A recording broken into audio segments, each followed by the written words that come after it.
In the aftermath of a mass shooting event like last weekend's in Las Vegas, we often descend into a debate about timing. One side says it's time to grieve and to unite, and not talk about politics. There's a time and place for a political debate, but now is the time to unite as a country. I think it's premature to be discussing legislative solutions, if there are any. It's just not the time to dive into the politics and try to score political points on this topic. It's just not. And the other side insists now is exactly the time to talk about politics. Which you always say, now is not the time to talk about it. What you really mean is there is never a time to talk about it. Like, when is the time? And also, if you say after a mass shooting is never the time, then you'll never have the conversation in America because there's a mass shooting almost every single day. They always say that a gun tragedy is never the right time to talk about stopping the next gun tragedy. It's like your alcoholic uncle wrapping his car around a tree and getting out saying, "Today's not the day to talk about my drinking, okay?" But this routine is just a faux debate. I don't think either side really cares about the timing. I think more so, they both think the other side is wrong on substance. And honestly, I don't care about timing either. I don't think there's a statute of limitations on when you can and cannot talk about a policy response to a bad event. I think you can talk about immigration policy when an illegal immigrant commits a crime. I think you can talk about government emergency response policy after a hurricane or another natural disaster. I think you can talk about foreign policy and strategy before or during or immediately after a war. So yeah, to be consistent, I think you can talk about guns after an incident of gun violence, but that's not to say that it makes your argument a good one. It's not the timing of your argument that makes it good or bad. It's the substance of it. So I don't think timing is a crucial component to productive debate. I think relevant and accurate information is. And I do think there's a meaningful split between the two sides of this issue when it comes to knowledge and understanding of firearms and the laws that govern them. I can't say the debate about gun control in America is a split simply between the informed and the uninformed. I'm just saying if you spend a few minutes perusing the hashtag gun control now on Twitter, you're not likely to find a lot of firearm experts, at least firearm experts who aren't mocking other people. There's an excellent op-ed in the Washington Post this week from a 538 statistician who analyzed gun violence data. Originally coming from a pro-gun control position, this author realized through her research that her former persuasion wasn't a wise one. She writes, "Before I started researching gun deaths, gun control policy used to frustrate me. I wished the NRA would stop blocking common sense gun control reforms, such as banning assault weapons, restricting silencers, shrinking magazine sizes, and all the other measures that could make guns less deadly." Then my colleagues and I at 538 spent 3 months analyzing all 33,000 lives ended by guns each year in the United States, and I wound up frustrated in a whole new way. We looked at what interventions might have saved those people, and the case for the policies I'd lobbied for crumbled when I examined the evidence. The best ideas left standing were narrowly tailored interventions to protect subtypes of potential victims, not broad attempts to limit the lethality of guns. This is a broader, more rigorous, and data-driven trip down the same intellectual path I've traveled. I used to think common sense gun control was a thing, until I started asking critically what that actually means, only to find it's a buzzword umbrella term for policy proposals that are less likely to reduce gun violence than they are to infringe upon the rights of law-abiding citizens. Now, what's interesting about the Las Vegas case is there are some unique facts about the weaponry the shooter allegedly used, facts on which I do think intelligent, informed individuals can come to different policy prescriptions. I think there's a worthwhile debate to be had, and like any debate, it's one that would flourish when fed with accurate information, but unfortunately, we have a media that is either unwilling or unable to supply that need. On Tuesday morning, I turned on the Today Show and caught 2 segments not of quality information for me to think about in formulating my own opinion, but just anti-gun propaganda that was as slanted as it was hilariously misinformed. We'll get to that in a moment, but first I want to review broad facts about American gun law, as well as aspects of the Las Vegas shooter's arsenal that appear to be unique. Broadly speaking, in American law, we have a distinction between semi-automatic and fully automatic weaponry. 1 round per trigger squeeze is a feature of a semi-automatic weapon. Hold down the trigger of a fully automatic weapon, you'll get a stream of bullets. Keep the change, you filthy animal. Now, that distinction doesn't necessarily cover all weapons, but as a general rule, semi-automatic firearms are available for manufacture, sale, and ownership subject to some federal regulations and varying state regulations. Fully automatic weapons, as a practical matter, are unavailable to the public. The Firearm Owners Protection Act of 1986 banned possession and transfer of new automatic firearms and parts that produce automatic fire. Automatic weapons manufactured before 1986 can still be owned and transferred, but because of their scarcity, they are very expensive, easily in the 5 figures to purchase. And even if you can afford that, you still have to pay a $200 tax, undergo extensive background checks, and allow the federal government to conduct extensive searches, which can take months or even years to complete. When footage of the Las Vegas shooting first started emerging, it was speculated the shooter had an automatic weapon. Not unreasonable, considering it sounds like automatic fire in the footage. But if you listen closely, you'll notice that the intervals between gunshots are inconsistent. They sound sort of erratic rather than equally and evenly distributed.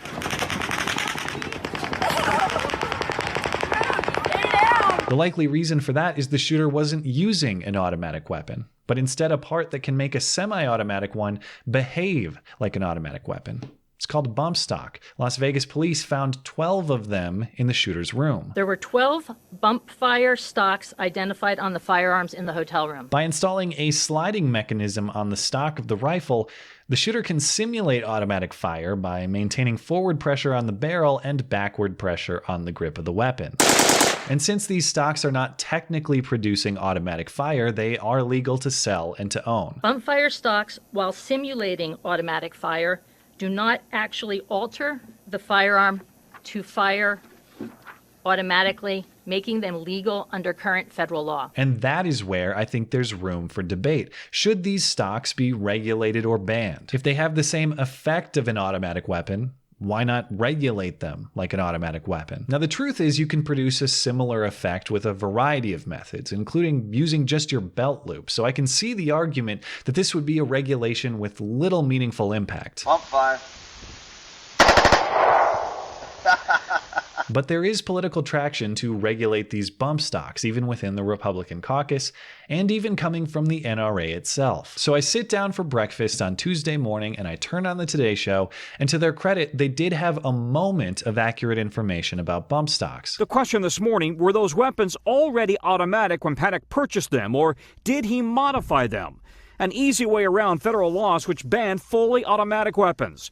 The kits themselves actually legal, available online for $50. But that's as far as my credit can go, to be clear. It's very limited, because they buried the lead and they ruined my breakfast with 2 segments of anti-gun propaganda they call news. 2 Nevada gun shops and 1 in Utah tell us they sold guns to the suspect legally. Semi-assault weapons and ammo are legal in Nevada. Oh boy, semi-assault weapons are legal in Nevada. What are these, like part-time assault weapons? Just hobbyist assault weapons? Assault weapons on the weekends? Maybe he just means semi-automatic weapons. Okay, fine. But he also said semi-assault ammo. Does he mean semi-automatic ammo, which also is not a thing? It's not the ammunition that differs. It's the mechanism that fires the ammunition. The federal government has banned fully automatic machine guns for more than 3 decades, though any fully automatic weapon made and registered before 1986 can be bought and sold legally. As though it's just that easy, as though it's like going down to Walmart and walking out with a Tommy gun. It's not false to say these weapons can be bought and sold legally, but if that's all you say, you are omitting a miles-long series of hoops to jump through to make that happen. It is a grueling obstacle course for which the overwhelming majority of gun consumers do not have the stamina. But even if they did, the current estimate for crimes committed in the United States with legally owned automatic firearms in the last 100 years is 3. While some states have laws limiting semi-automatic weapons, they're legal in Nevada. They're legal in Nevada? They're legal in every state. There are varying regulations, but there is no state in which a person cannot buy and own a semi-automatic firearm. Some of the Las Vegas shooters' semi-automatic weapons were purchased in California, legally. one of the most gun restrictive states in the union. To say semi-automatic weapons are legal in Nevada is to imply there is a state in which they are not legal, which is plainly untrue. I was already worked up with this segment's inaccuracies, and I'm not even the biggest gun guy, so if I'm worked up about it, you know it's bad. Still, it got worse when Tom Brokaw entered the set to introduce his wildly slanted advocacy piece, again under the premise that this is an objective news show. This country obviously is the greatest experiment in self-rule, the rule of law. People come from all over the world because they want to be part of the American dream. But now we're going to look back on this era and we're going to think about mass murderers, shootings that have no rationale whatsoever. And we have to think about the consequences of that for all of us. This time, it was a crowded concert in Las Vegas. Another made in America mass murder to go with others. The massacre at an elementary school in Connecticut. A slaughter at Virginia Tech. Of the 17 mass murders since the 60s, only 2 were linked to Islamic terror, the tragedies in Orlando and in San Bernardino. Okay, first off, San Bernardino and Orlando are the only 2 cases of Islamic mass murder since the 60s. You forgot the single biggest murder incident on American soil ever. You also forgot the Boston Marathon bombing, and even if you meant mass shooting and not mass murder, you forgot the Fort Hood shooting, you forgot the Chattanooga shooting of military targets, among others. Ironically, later that day, Brokaw did a segment on Megyn Kelly's new show with a Boston Marathon bombing survivor. I wonder if he told him, "Well, I'm sorry, son, but that doesn't count as a case of Islamic mass murder." But all of this is getting ahead of ourselves. Why is Brokaw going out of his way to protect Islam? This was a piece that was supposed to be about gun violence, and he's just coddling Islam for no discernible purpose. The percentage of Americans who own guns is going down, an estimated 32%. But gun owners are stockpiling even more weapons. The average owner now has at least 8 weapons. And ironically, the outcry over Las Vegas will drive more owners to buy more guns and more ammo. One, so what? Why is it any of your business how many weapons a law-abiding gun owner has?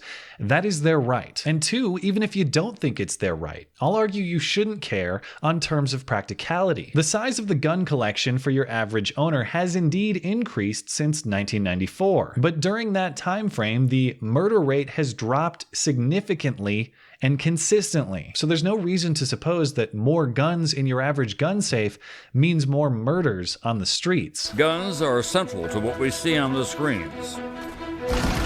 Video games rely on firearms violence. Some video games feature firearms, and some entertainment does too. Are we really revisiting this argument that video games make people violent? And both of these examples are depictions of law enforcement and military. Are they not supposed to have guns, or are we just not supposed to be entertained by them having guns? And even if I grant your implication, Tom, that exposure to fictionalized gun violence means increased risk for real gun violence, you have to explain to me why the murder rate is going down. And then after all of this nonsense, he has the audacity to whine and to moan about how we can't have an honest debate in this country. Yet, we cannot have a civil debate about guns and their use. As guns become more lethal, so does the political debate become more toxic. Maybe the reason the debate isn't functional is because you're currently injecting it with a lethal cocktail of misinformation and lies and your own personal feelings. Brokaw closes not by informing, but by advocating. Matt and Hoda, this is an issue that requires the best efforts of all of us, wherever we stand on this issue of who should own guns and what kind of guns if they own.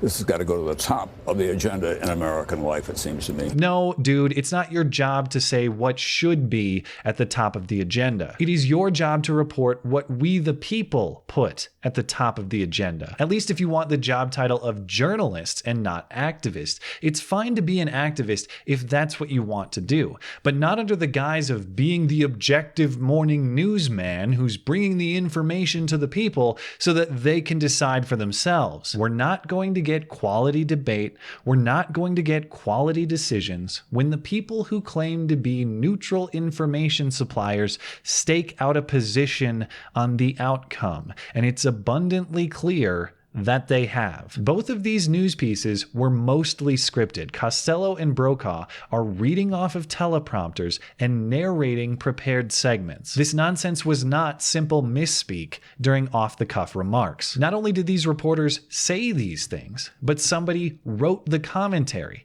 and an editor reviewed it, and a producer cleared it for air. It is either misinformed drivel or deliberate propaganda produced for the purpose of swaying a public debate. Either is bad, and neither has any place in forming the public discourse. And as long as it's the status quo, maybe the timing is actually relevant. Maybe it's not so bad to say, let's go ahead and have this debate later. Maybe let's wait for a time when quality, accurate information is provided to the populace. I'd wait for that, but I won't hold my breath. In the meantime, I'll go target shooting some semi-assault weapons and play some violent video games, and oh, by the way, not commit any real acts of gun violence in the process. Not only can it be done, it is in fact done every day. Thanks as always for listening and for supporting this channel. Always appreciate that thoughtful discussion down below, and especially over on Twitter. That is at ML Christiansen. You're always welcome to come hang out and chat in my live streams. Those are linked down in the description. Looking forward to it. Okay, bye.